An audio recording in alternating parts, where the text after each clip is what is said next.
You're listening to Policy, Guns and Money, the ASPI podcast. In this episode, Big Tech and Censorship, Fergus and Hannah from our cyber team explore the intersections of regulation and democracy. Maddie spoke with special guest Natalie Sambhi on defence and security issues in Indonesia, including the recent Surabaya attack. But first up, we have our two grumpy strategists, Michael and Marcus. Has Australia reset its relationship with China? And later in the show, how much is the future Submarines project really going to cost? Well, hello, Michael. Hi, Marcus. There's been a lot happen in the last 2 weeks, but I thought we'd talk about two things. Okay, so the first interesting thing that's been happening is in the China space, and I'd note that last week we had the distinguished Australian journalist Rowan Callick speaking here and gave us a very interesting overview of what's going on in contemporary China, and that presentation is on ASPI's website if people would like to go and have a look. But the, I guess, big thing that's happened in Australia-Chinese relations in the last week or so is Prime Minister Turnbull's speech at the University of New South Wales, which a lot of commentators have said has reset our relationship with China. Is that the way you see it? I do in a way. I think it's reset the tone. You're talking about his 7th of August speech up at the University of New South Wales. Certainly reset the tone. He said the Australia-China relationship is a fundamentally important one, and he focused in particular on the educational relationship as part of the comprehensive strategic partnership. But if you read what he said, he didn't step back from any of the measures that the Australian government has taken around the China relationship, and notably the foreign interference legislation or any of the large decisions that the government has taken on things like foreign investment. Ausgrid as a decision rejecting the Chinese proposed investment. So I think what he's done is he's started to join the dots by being able to say we can have a very mutually beneficial economic relationship, but we will manage our clear strategic differences. Mm-hmm. So you'd say it's a change in tone, but not necessarily in content. No, and I think he's starting to show the ability to do two things at once. A lot of the China commentators fall into one or two camps. They're either hawks about China and see it all as threat, or they're optimists and see nothing but benefit. What the Prime Minister is showing is that the Australian government can manage both aspects of that relationship. And I think it was fascinating that he chose an Australian university to do that, because to me, the research and educational relationship is an area where those two, both advantage and difference, are very, very prominent. So, I mean, the advantages are apparent. The universities gain money from foreign students, and also they gain talent because a lot of very talented PhD students and researchers come here to study and do research. So what's the downside of that? Well, the Prime Minister gave great positive examples. A PhD graduate from University of New South Wales helping give the people of Beijing clean water. Fantastic. But there's a downside that we haven't looked at and that universities don't speak about, and that's Chinese military officers and graduates of Chinese military universities and institutes coming to Australia and studying topics with the explicit purpose of advancing Chinese military capability. So are you saying there's actually Chinese military officers researching and studying military technology at Australian universities? Yes, examples like explosives technology. Now, the People's Liberation Army uses explosives not for peaceful purposes, but as part of their warfighting capability. But the Australian university where this student studied claimed that this research was for peaceful purposes. Now, I think the problem there is that's either willful blindness or it's just flat wrong.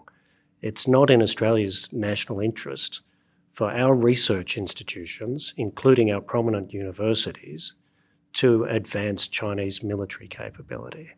It's also not in our national interest to advance the repressive, pervasive state surveillance and suppression of human rights that the Ministry of Public Security in China conducts. So these are the tensions in the relationship, and I think step one is a bit of transparency, as the foreign interference legislation will achieve for people engaging in public debate and influence, but that same transparency from our universities. Who is studying what? And if there are Chinese military students studying with the explicit goal of advancing the Chinese military capability, I think that needs to stop. It does sound worrying. Now, Marcus, submarines, a much happier note. So tens of billions of dollars, probably $200 billion to get 12 future submarines. Now, the question that every taxpayer wants to know is how fast can we get to 12 submarines? We've got 6 Collins at the moment. Should we just retire them really fast and get these 12 new ones? What are the options for us? Well, I guess I've been doing some work on this recently, and the bottom line is there aren't any good options to get to 12. So the current plan seems to have a 2-year drumbeat of production of the new submarines coming off out of the shipyard. So with the first one starting in the early 2030s, if you do the math, you don't get to submarine 12 until the early 2050s, which is about 43 years after the 2009 white paper first said that was where we wanted to get to. So it is a bit of a poster child for some of the problems in our current capability development and acquisition processes. So what are the options? Are there options to get there faster? Well, you can get some of the way there faster. You can't get to 12 faster, but you can get to a larger fleet of submarines by keeping Collins in service longer. Is that possible? It is possible. So Defence has said publicly, say at Senate estimates committees, that you could extend the life of the Collins submarines. So you would put them all through a life of type extension program that would extend their life by about 10 years. Now, that would cost money, obviously. And also, by the time the submarines did reach the end of that 10-year extension, some of them would actually be over 40 years old. So there would certainly be risks about their reliability, what kind of capability they would provide. So they'd be like the American B-52s, the aircraft, the only aircraft in the world, I think, that has been flown operationally by people who are the grandchildren of the first crews. Well, it is an interesting point that, the first crew of the first submarine may not have joined the Navy yet, and some of them, are probably still in high school. So it's still a way away. But my sense is that in order to train the crews for the future fleet, which will be much bigger than the current one, we're going to have to keep the Collins going. Just in order to have submariners, you need submarines to train on. And so whether we want to or not, we're probably going to have to extend the entire Collins fleet. So what that means is that some of the Collins will be going well into their 40s. And in fact, even though it may feel like we've had the Collins around for quite a long time, some of the Collins vessels may not even be halfway through their life yet.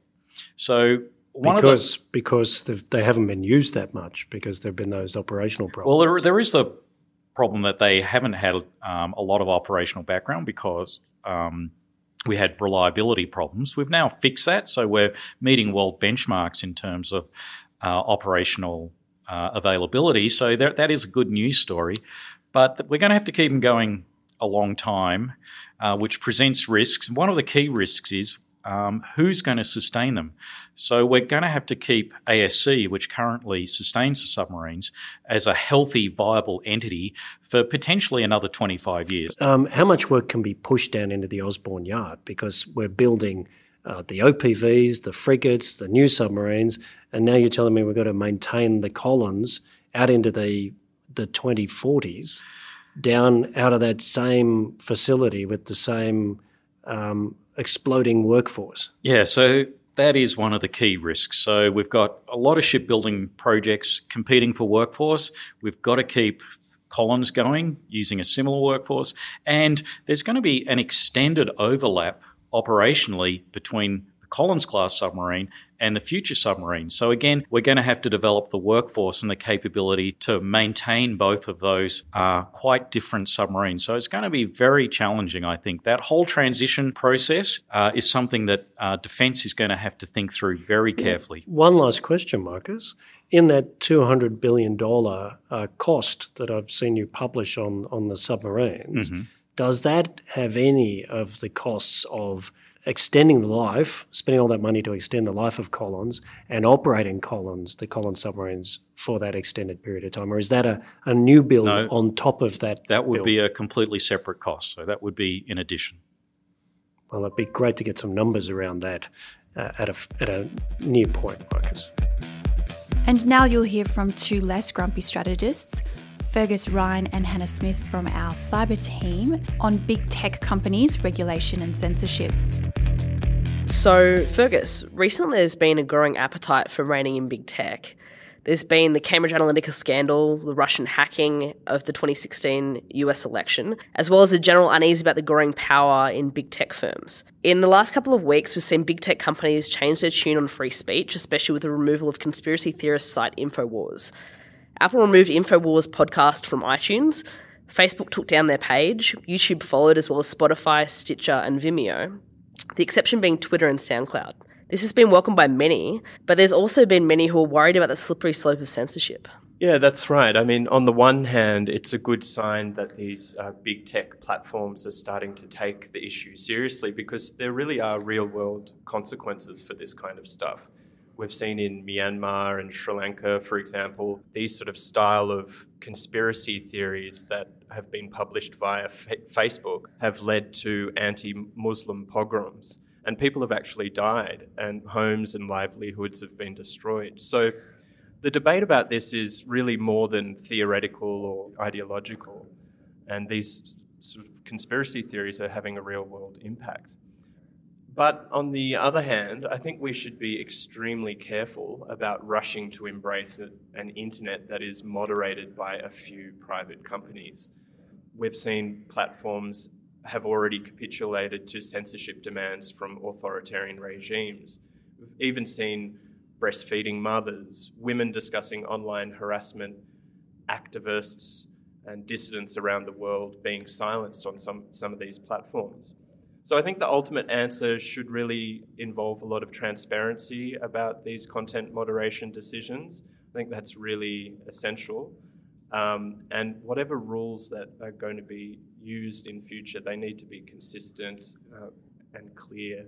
And there should also be avenues for appeal. Recently, US Senator Mark Warner, himself a former tech executive, released a white paper with 20 ideas for regulating big tech. Now, Fergus, you summarised the paper in a recent strategist post. Can you tell me a little bit more about that?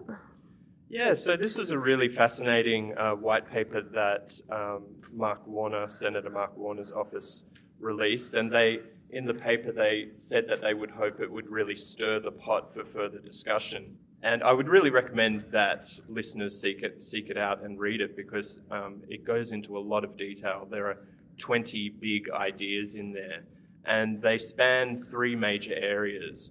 One, dealing with the epidemic of disinformation. Two, strengthening privacy and consumer protection. And three, ensuring competition in the marketplace. So together they provide a really useful framework for dealing with big tech. So can you go a little bit further into some of these ideas? Sure. So there's one that is called the Blade Runner law, and that would require that bots be clearly and conspicuously labelled on these platforms. And this is a sort of example of an idea that is like a technical tweak that these platforms are already looking into doing, and it's sort of an easy win for them because it's sort of low-hanging fruit. And we're already seeing evidence that big platforms are experimenting with this kind of stuff. One recent example is YouTube is working with Wikipedia to add fact checks to videos that question climate change. There are sort of other ideas in there, like increasing media literacy education in schools so that young people can be able to identify fake news and disinformation. But the really interesting ideas in the paper are the ones that really call for fundamental changes to the business models of the big social media companies. And it's those ideas that I think are unlikely to be met with a huge amount of enthusiasm from Silicon Valley. And there are some even more radical ideas in there, aren't there? Yeah, that's right. I think perhaps the most radical idea in the white paper is a proposal to require platforms to calculate the value of each user's data. So that requirement, the paper argues, would stimulate competition by providing price transparency to consumers. And this would sort of end up educating users about the true value of their data. And you can sort of see how a change like that might encourage users to get behind even more radical ideas that would require big tech companies to actually pay users for using their services and for handing over valuable data. And that's an idea that discussed elsewhere, and people are calling it data as labor. So there are those kinds of radical ideas in the paper. So it'd be really interesting to see the discussion that it promotes. But Fergus, how likely are these big companies to implement the ideas? Well, as I said, those sort of technical tweaks that they are already looking into, I think it is the sort of the low-hanging fruit and something that they would be more willing to do. But the changes that really require them to rethink their business models are going to be harder for them to really accept as an acceptable pathway forward. I think ultimately these companies respond to two things. One is financial incentives, and the other is regulation or the threat of regulation. And unfortunately, most of the time, the financial incentives that they receive are sort of misaligned with the broader concerns about how our democracies should work. So Wall Street is only really concerned with growing engagement and growing user numbers at any cost.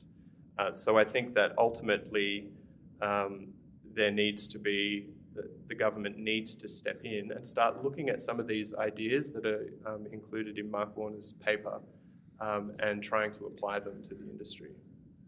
So what's stopping US lawmakers from doing something about this situation? So I think the main problem is that many of them don't really seem to understand the issues involved. When Mark Zuckerberg gave testimony in April in Congress, the questions he fielded were pretty ridiculous.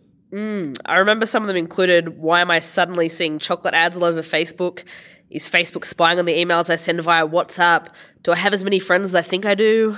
That's right. They were totally ridiculous. So I think the value of having this paper out there is that it offers a sort of a framework for those senators and those lawmakers to ask questions that really get to the nub of the problem. I really think it's time that we stop admiring the problem so much and move on to talking about the nuts and bolts of how we actually fix things. So we're going to have representatives from the big tech firms, including Jack Dorsey from Twitter and Sheryl Sandberg from Facebook, returning to Washington in September. We'll see if the questions are a little more sophisticated this time. And finally, here's Maddie's interview with Natalie Sambhi. Hi everyone, this is Maddie. Today I was lucky enough to speak with Natalie Sambhi. For those who don't know her, Natalie is a research fellow at the Perth US Asia Centre and a current PhD student at ANU, where she looks at Indonesian foreign and defence policy. Cool, so thanks so much for joining me this morning, Natalie. Hopefully joining me from what is sunny Perth. How hot is it over there? It's still a bit chilly, but it's nice to be over here. Nice to be in the West. Yeah, I bet. Probably better than chilly Canberra. It's pretty freezing here at the moment. So let's get started. Can you start by talking us through some of the current defence and security issues in Indonesia more broadly? Sure. I mean, the first thing to emphasize is Indonesia is a very large country, of course, and has myriad issues that it has to face. But I think prominent amongst these is probably that of terrorism. Indonesia, unfortunately, has been the site of several terrorist attacks since the late 90s and mid 2000s. And most recent, of course, we saw 3 attacks in Surabaya earlier this year. It underscores the vulnerability that Indonesia is exposed to as a result of people returning from the Middle East. But it also talks to the efficacy of some of the security agencies, the growth of the police forces there that have developed since the first Bali bombing. It also underscores the importance of intelligence sharing between the Middle East and Indonesia in terms of immigration and customs, people movement, but also the importance of underscoring coordination between agencies in Indonesia, between the police, military, and border control as well. So Indonesia has done a lot to address the terrorist threat. And I think it's important to highlight the fact that it did manage to destroy the Mujahideen Indonesia Timor, the Sentosa network. But that also overshadows the fact that there are many smaller groups and decentralized networks. Of course, the families in Surabaya radicalized going over to Turkey, but they were also smaller kinds of cells. And these are the kinds of issues that Indonesia is focused on. And of course, to that end, they're developing a number of other kinds of programs in terms of de-radicalization, but also fortification within society of national values like Pancasila. The extent to which these are going to work, persuading people away from more radical ideologies, is still open to debate. But the Indonesian state is seized upon these issues, and continually we see their ministers and their president talk about terrorism as one of the most important issues facing the Indonesian state.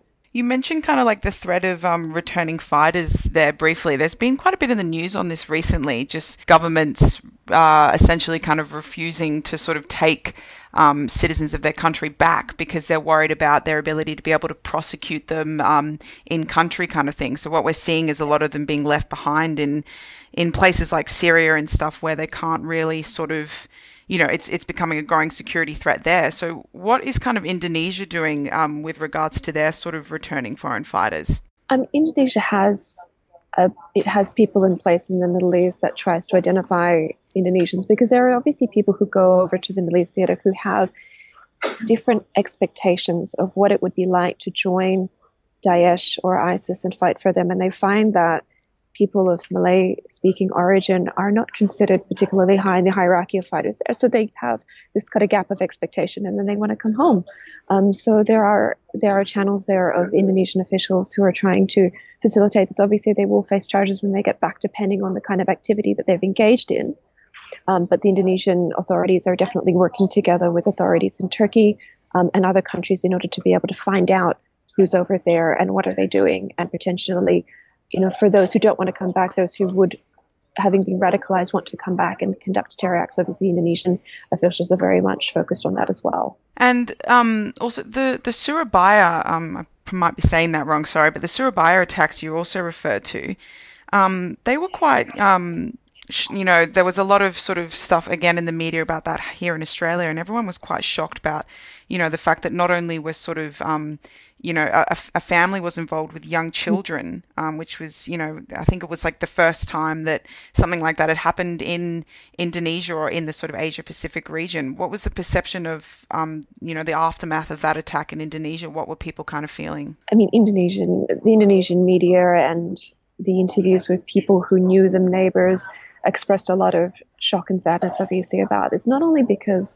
the fact that it was a family that involved their children, very young children at that, but it was interesting that these were not people who were necessarily disenfranchised. They were not people who, I mean, as difficult as it is to talk about a particular model of radicalization, a particular demographic of people who are susceptible, these were what their neighbors described as ordinary people. These were a family, or, you know, just not particularly disaffected, or they were middle class, they were not poor or anything like that. So there was just this kind of, I suppose, surprise at how, I mean, not to mean a pejorative sense, but how ordinary this family was. There was mum and dad and a couple of kids who carried out these horrific attacks. So moving away kind of from the terrorism side of things, I want to talk a little bit about Australian-Indonesian relations. You know, they've certainly seen their ups and downs in recent times. I'm sure you're all over that. But I'd love to hear your thoughts, Natalie, on how you see this relationship sort of developing moving forward. Yeah, look, I think we can even draw that into some of Indonesia's most important other sort of defense and security issues. And the two other areas I'd point to are maritime security and, in terms of human security, humanitarian assistance and natural disasters. Those are two areas where there is a lot of cooperation between Australia and Indonesia, not only between the militaries, but between our other agencies, between our maritime agencies, but also foreign affairs. So I think the relationship in those areas is going to continue to grow. There's a lot of synergy between President Jokowi's Global Maritime Fulcrum, his plans to build up Indonesia in terms of its maritime domain, not only in terms of maritime defense, but also its capacity to be able to carry more shipping and to build its ports, but also with Australia's foreign policy white paper, where there's a lot of emphasis on Indonesia as a priority partner and expanding more into the maritime domain. Australia and Indonesia already have a very high level of cooperation in areas like the Indian Ocean. Very successfully, both of them form part of the Troika leadership as their times as chair of the Indian Ocean Rim Association. And also they spearhead another initiative called the Bali Process, which deals with transnational crime and trafficking of people. So these kinds of initiatives, actually, I think they also get a little bit lost in the media focus when there is a disruption in the relationship, particularly where the army is concerned. Yeah, you only really hear about the bad things. Hey? That's right, yes. But I think it's important to remember that, the Bali Process is run by Australia and Indonesia. That's a very good example of where a long history of cooperation, interaction, and familiarity between our officials in foreign affairs and other agencies is actually producing tangible results with net effects for the region. Because obviously things like transnational crime and trafficking of people affects other Southeast Asian countries. So I think there is a lot of potential for the relationship to keep steady. One thing I would like to highlight is that Indonesia participated in this year's the Sub-Regional Defence Ministers meeting on counterterrorism. That was an inaugural meeting that Defence Minister Maurice Payne put together in Perth. And the Indonesian Defence Minister has expressed his willingness to hold the next iteration in Indonesia. So again, another sort of positive development. I will say, however, that doesn't diminish or eradicate some of the real challenges that there are, and those can include misperception between peoples in the relationship, which can sometimes put constraints on the level of enthusiasm or cooperation that political leaders might have. And there are still some sensitivities, I believe, about historical issues such as Australia's involvement in the aftermath of East Timor. That I think will take a long time to resolve between certain generations. And I think there is still ongoing sensitivity about the fact that we are aligned with the United States, that we are, for all intents and purposes, a Western country, and that does not necessarily fit into Indonesia's own sense of self, which is as a non-aligned country. So if we want to talk down the track with really well-developed sort of initiatives like an alliance or a treaty, I think those things are too far-fetched for now. There are still challenges, but I think we should accept that whatever we have is a very active program of military to military, government to government, civil society interactions that is producing a very strong level of cooperation and net security benefits for the region. Interesting. So what would you say is kind of like a bit of a final wrap up on this sort of line of the conversation? What would you, Natalie, say is being the next big thing to watch out for in the sort of in this space in terms of Australian-Indonesian relations? I think it's to remember that Indonesia is a democracy, but it doesn't necessarily mean it's the liberal democracy that we might expect. So Indonesia has a lot of excellent elements of a thriving civil society and a vibrant media. But in terms of the evolution of its civil-military relations is something that we need to think very carefully about. I think often we impose a Western model of civil-military relations on Indonesia, and we're very surprised when we see high-level military interactions, the expanding role of the military into civic affairs, expansion of their role in terms of training local people in terms of the Bela Negara program, being prison guards, distributing rice and things like that, things that we would not expect necessarily our military to do. But we should remember that the military in Indonesia has a very specific history that starting all the way from 1945. There are mythologies about its involvement in the creation of the Indonesian state and the long political role that it played during the Suharto era, that some of this thinking gets passed down within the generations and gets mixed in as well with democratic ideals. But it just means that our expectations of Indonesia need to be grounded very much in the sense of reality and not expectation. Now we need to work with the Indonesia that we have. Yeah, exactly. So, and I guess this is sort of what you're kind of trying to address a little bit more broadly with your PhD thesis. I think so. And I think every military and every nation state is the product of its own evolution. And each entity has its idea of its sense of self.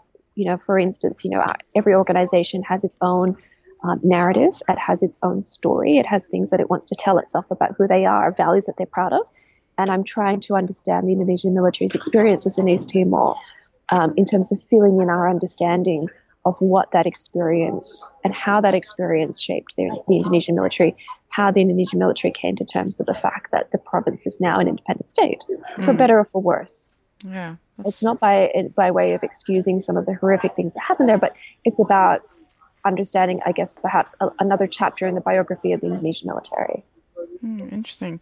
So you used to work for ASPI, Natalie. That's right. And I'm not sure if you're aware, but you're kind of known around the offices as the Queen of ASPI Suggests. Yeah. So that's one of our more, for people who haven't read it, it's sort of like a weekly blog piece. It's like a roundup of interesting reads for the week. And it's actually one of my personal favorite blog pieces. So what inspired you to come up with this idea? I think, it comes out of the days from Twitter when a lot of the time used to be about recommended reads and podcasts, and there'd be a little sort of strategic community of bloggers and writers who would communicate with each other. And so after a while, I just sort of thought, well, it would be useful at the end of the week, coming into the weekend, to have a one-stop shop where you could find out all the latest cool things to read and interesting things to listen to, things that would sort of draw in blog posts from, sites that people may not consult on a regular basis. Or a podcast they may not think to listen to or information to watch. So that was my way of aggregating that and putting forward things that I thought might be interesting to the Australian strategic community and augment, their understanding of how other countries saw things, or, sometimes if people didn't have time, it would be there for them to consult. And I always had a ball writing it. I always thought it was nice to have a conversational tone, and Peter was very kind to let me have like a Lego figure image at the end of the week. But I thought, after a week of heaviness, there needed to be a little bit of levity and give people something to look forward to for the weekend. Yeah, absolutely. And I mean, I've sort of come across so many interesting podcasts and stuff just from reading Suggests that now I follow on like a daily basis. So that's why I love it. It kind of, as you said, opens your eyes to sort of things that you wouldn't normally read in this space, but still sort of all on those sort of defense and security issues. So it's just, it's fantastic. Well, it's great to see that it's still going. Yeah, very much so. So with that in mind, kind of, have you got any sort of interesting suggestions for our listeners, or even podcasts or something you've been listening to recently? One of the things I will say is a busy person, as everybody in the Australian defence and strategic community is, but when you're a area-focused person like I am, podcasts are a great way to kind of catch up on language. But the more I'm finding philosophy is something that I think is very helpful for thinking about sort of security issues in our place, and just sort of pushing one's thinking away from the hard facts of, how many, fighter jets does this country have, and what's going on with this particular code of conduct or whatever. Thinking about philosophy has been very helpful, and taking a much broader step back and saying, well, actually, what are we trying to achieve? And the podcast series I would recommend for that is called Philosophize This. Oh, okay. I think I've heard of that one. Is that out of the States? Yes, that's right. Yeah, no, that's very interesting. They do some great chats on that. And of course, I would be remiss if I didn't mention War on the Rocks podcast, or Bombshell, which is great, a podcast run by a couple of ladies out of the US working in the think tank world. They have a guest on every couple of weeks, have a couple of drinks, a couple of scotches, and talk about defense and security from an American perspective. Oh, I love the idea of having a few drinks over a podcast. Maybe I'll chat with Peter about instituting that with the ASPI podcast. No worries. We'll have to do it next time. Awesome. Well, thank you so much for joining me today, Natalie. I really appreciate it. No worries. Thanks, Madeleine. That's it for this issue of Policy, Guns and Money. Thanks for downloading. We'll see you in 2 weeks.